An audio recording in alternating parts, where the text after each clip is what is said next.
Hi there. Today I want to walk you through the reports section of Verso 6.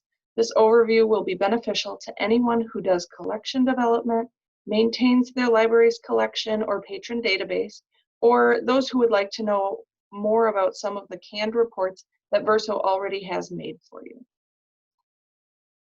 There are three main components in the Circ Reports tab: the Report Writer, Run Reports, and View Reports. The Report Writer gives you the most flexibility and the ability to tailor your circulation reports, specifically your collection reports, to the exact data for which you're looking. You can do an entire material type, a certain collection, or any number of other criteria in order to customize a report that gives you the information that you need to make decisions about your collection. And once you've built a report you like, you can keep it to schedule anytime. For things that occur with some frequency, you can even set a schedule so that they run automatically. In Run Reports, you'll see a huge list of canned reports created by Autographics to help with some of the more common data sets. Different from the Report Writer, some of these reports are action reports, meaning that running them actually makes changes in the database. So before you run one, you should be sure of its intent. That being said, this is also where you can find some of the functions like setting up overdue notices or getting a comprehensive list of all of your patrons. In View Reports, you will see the completed files of any reports scheduled in either the Report Writer or the Run Reports screen. You can open the blue hyperlinked file names in Microsoft Excel, and then you can use the data as you see fit. I'd like to note that if, as we go through this overview, you notice that there are items on my screen that you don't see in your own account, we can take a look at the user permissions set up for your account. If your username does not have some permissions, or if you want to make sure that your staff does not have a certain permission, we can work through that together. The Report Writer is the best collection development tool that you have at your disposal. I used it almost every day as a director.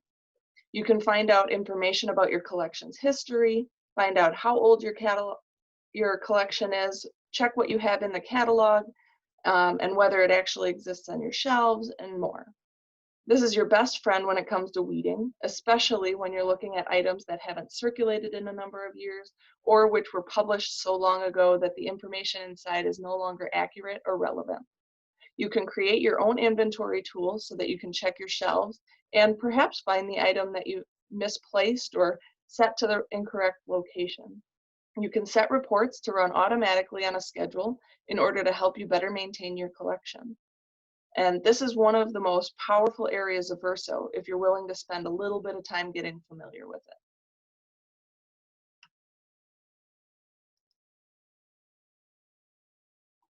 In the Run Reports screen, there are three sections. The Patron Reports is the first section of this screen, and they're very useful in patron account management.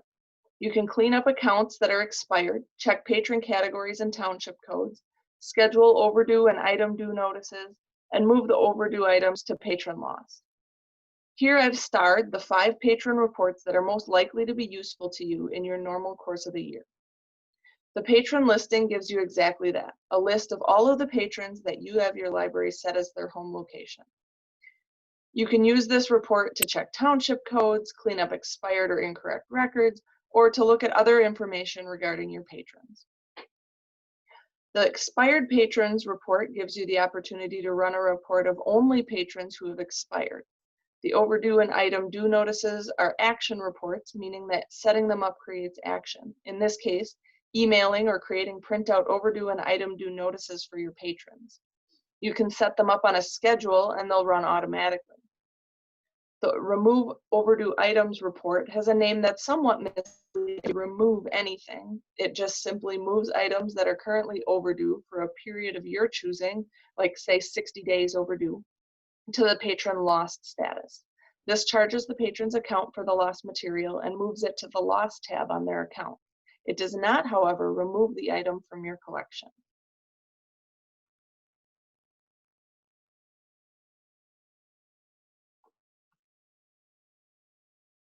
Next up is the Item Reports section. Many of these reports contain information that you can get from the Report Writer. But there are some things that might be interesting for you. Most notably, the reserves ratio report can be set up to run automatically and will give you a list of items that your patrons have reserves on, whether you have the item or not.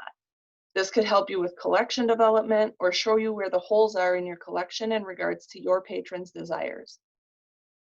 The circulation turnover report can give you a big picture view of how well your collection is being used. You can run it for specific collections or even for ranges within your collection, say for the 900s in your nonfiction section. Then you can see what the turnover rate is for that area. A profession-wide standard is to aim for a turnover rate of 2.5 or higher. I would also like to caution those of you who see the delete bibs without items report and some of these other action reports to please refrain from running it. We may have turned it off in some of your staff accounts already, but like some of the other reports in this section, they're run system-wide, and this one in particular could cause a lot of trouble for the system.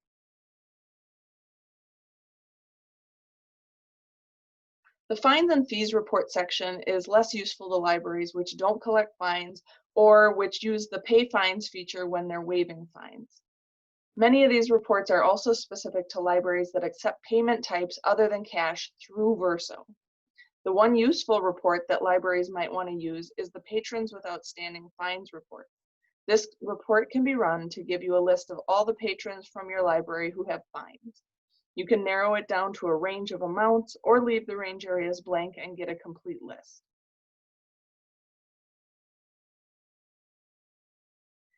Now that you're more familiar with the report writer and the run reports section, let's take a quick look at the view reports area. This is where all of your reports scheduled from the last two sections will appear. If you have a report scheduled to run, you'll see the blue hyperlinked report name. There will be a status line to show you whether it's scheduled to run or is in the process of being run. Once a report is finished and ready to view, the blue hyperlink file name will appear. If you scheduled a report to run every week or every month, a report will stay at the top of your list and show its next scheduled run date. Remember that if you delete a report with a blue hyperlinked report name, you'll lose any scheduled reports that you had set up.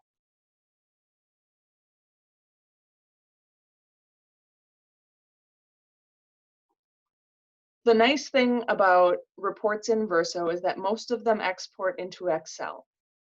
Having all your data in Excel is a great tool. You can sort it in any way you'd like, narrow down your field of focus, and start over really easily. Excel lets you add formulas, count and add and average numbers, and you can do it all within the same spreadsheet. Depending on your version of Excel, the data in the reports you pull up might look a little wrong. Barcodes that are shortened, call numbers that were automatically turned into broken formulas, etc. So here are some easy ways to restore the data in those fields so that you can read and use them more easily. First of all, if you plan to sort a report, make sure you delete the 3 header lines that have merged fields included in them. Most of the time, that's a title, the name of the report, and a couple blanks rows. If you want to easily keep your data together, highlight all of the columns containing data and then do a custom sort by whatever field or fields you'd like. If your barcodes appear incorrectly, highlight that column and change the format of the column to number, and then delete the decimal places. And like I said, newer versions of Excel have this problem less often. If your call numbers look wrong, especially those with a plus sign, so your juvenile collections, highlight the column and click Find and Replace, and then in the Find section, put all equal sign and replace them all with a space. This shortcuts your call numbers so that Excel doesn't treat them like formulas that are incomplete. And again, newer versions of Excel seem to have this problem less often, but if you enter a cell that has a plus as the first character, it'll ask you to complete that formula before you move on. And adding a space before that plus sign will take care of the issue. For help running shelf lists or with any other function in Verso, please reach out to me at the system. I'd be more than happy to help. Thank you.